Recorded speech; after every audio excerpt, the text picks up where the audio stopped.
ሰላም ጤና ይስጥልኝ እንኳን ወደ ቻናላችን በደህና መጣችሁ።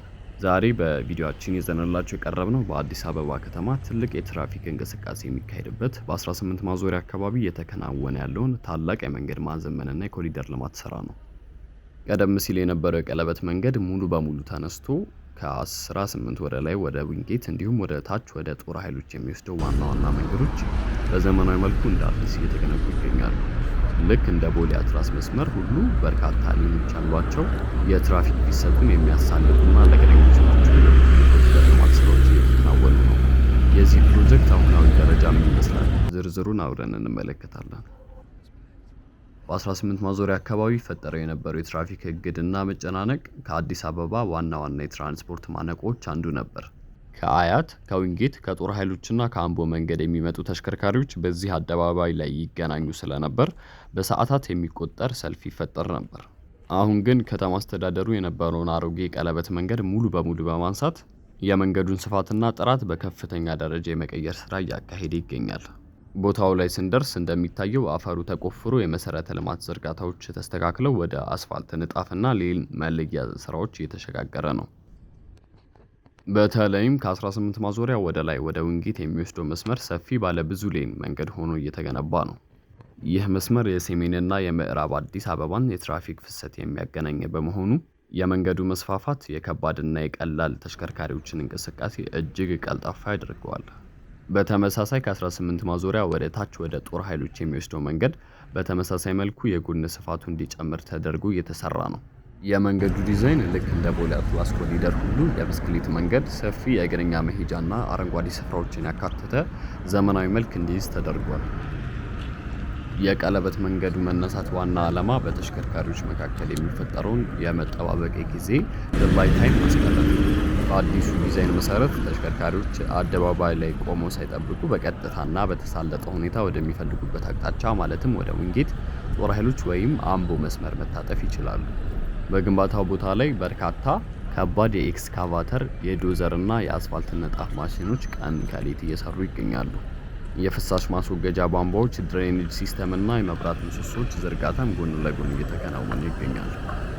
ይህ የመንገድ ማዘመን ስራ ከአስፋልትና ንጣፍ ባሻገር የከተማዋን ውበት በከፍተኛ ደረጃ የሚቀይር ነው። ልክ በቅርቡ ተመርቆ አገልግሎት መስጠት እንደጀመሩት የኮሪደር ልማቶች ሁሉ የጎዳና ላይ መብራቶች፣ የወንበር ማረፊያዎችና ውብ አረንጓዴ ስፍራዎች ነው። በአካባቢው የሚኖሩ ነዋሪዎችና አሽከርካሪዎች እንደሚናገሩት ግንባታው በሚካሄድበት ወቅት የተወሰነ የትራፊክ መጨናነቅ ቢኖርም ፕሮጀክቱ ተጠናቆ ሲመረቅ ግን የአካባቢው የንግድ እንቅስቃሴና የትራንስፖርት ፍሰት ሙሉ በሙሉ እንደሚቀይር ትልቅ ተስፋ አላቸው። አሁን ባለው የስራ እንቅስቃሴ መሰረት ከ18 ማዞሪያ ወደ ዊንጌትና ጦር ኃይሎች የሚወስዱት መስመሮች የከርሰ ምድር የጠጠር ንጣፍ ሰብ ቤዝ ስራዎችን አጠናቀው ወደ ዋና የአስፋልት ንጣፍ እየተሸጋገሩ ይገኛሉ። ይህ ፕሮጀክት በአጭር ጊዜ ውስጥ ተጠናቆ ለህዝብ አገልግሎት ክፍት እንደሚሆን የሚጠበቅ ሲሆን የ18 ማዞሪያ ገጽታ ሙሉ በሙሉ በመቀየር አዲሷን አዲስ አበባ ማሳያ ይሆንልናል። በአጠቃላይ በ18 ማዞሪያ ወደ ዊንጌትና ወደ ጦር ኃይሎች የሚወስዱት የቀለበት መንገዶች ተነስተው እንደ አዲስ በዘመናዊ ሌኖች እየተገነቡ ያሉት ስራዎች አሁናዊ ገጽታ ይህንን ይመስላል። አሁን በመቀጠል ቀጥታ ወዳዘጋጀውላችሁ ጠለቅ ያለ ቪዲዮዎች እናመራለን። እስከ መጨረሻው ቪዲዮ ድረስ መከታተላችሁን አይዘንጉ። ቪዲዮንም ከወደዳችሁት ላይክ እና ለወዳጅ ዘመዶቻችሁ ተደራሽ እንዲሆን አድርጉ። አዲስ ተመልካቾች ደግሞ ሰብስክራይብ በማድረግ ፋሚሊ መሆን ይችላሉ። እስከ መጨረሻው ቪዲዮ ድረስ መልካም ቆይታ።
ዜናው ላይ በዋናነት ኢትዮጵያ